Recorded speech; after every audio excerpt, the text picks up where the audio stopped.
about Bubba Ventrone. You've been there for a while. You've gotten to know him.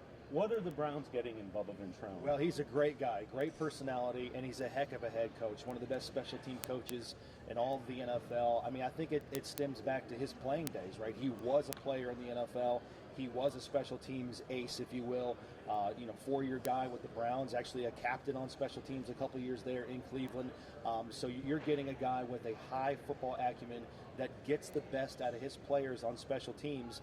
And with that, you have to know the entire roster. You have to know the strengths and the weaknesses of all 53 guys that can contribute and help you on special teams. And I think that's where Bubba shines.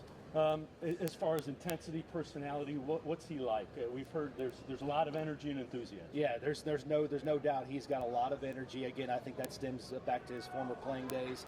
But he's a guy that's going to get, again, the best out of his players, and he's going to get after him in practice, right? He's going to have that high intensity. He's not going to accept, a lot of loafing, if you will, in practice. There's going to be a lot of again, I think practice makes perfect with Bubba Ventrone, and I just learned a lot about the game from him. He would come down and he would sit in our radio studio every week for about 5-10 minutes, and we would just, shoot the bull, or we would, talk off the record about, the players on the team or the upcoming game and the challenges at hand that upcoming Sunday. So from that standpoint, I'm going to miss, learning about football from him, being around him. I just think he's a really infectious guy.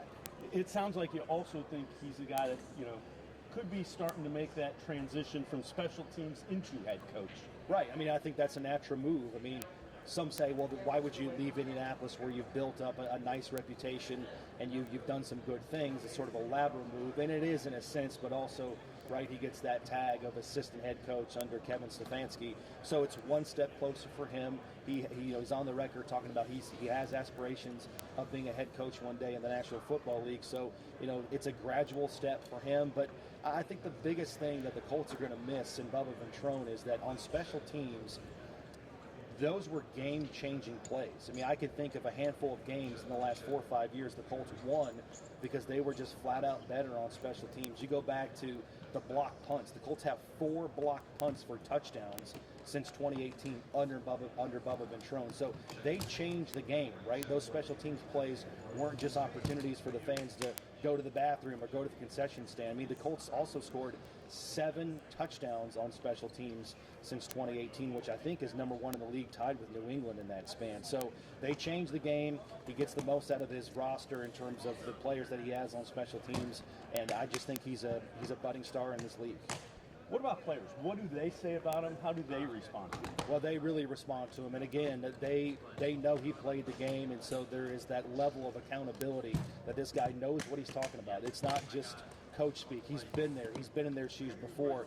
And I think, too, what Bubba is also really good at is developing guys into bigger roles down the road. I mean, I can think of guys like Zaire Franklin, who in his first 3 years in the NFL, he was a core special teams player. All of a sudden, he goes from that to a guy you can't take off the field on defense. So he's able to allow guys to take on bigger roles, kind of stay within themselves. Same thing with a player like Isaiah Rodgers and Dallas Flowers or Zach Pascal. These are the guys that immediately come to mind over the years that have been special teams players but have grown into key contributors for the Colts either on offense or defense. Sounds like he's the type of guy you want on your coaching staff. Oh, no question about it. Again, I just think he's infectious. I think he gets along with everybody, but I think everybody, too, again, offense or defense, really appreciates what his role is as he tries to change the game in that third phase of the game. Matt Taylor, play-by-play voice of the Indianapolis Colts. Thanks so much for your time. Appreciate it. Yeah, my pleasure. Appreciate it, man. Yeah.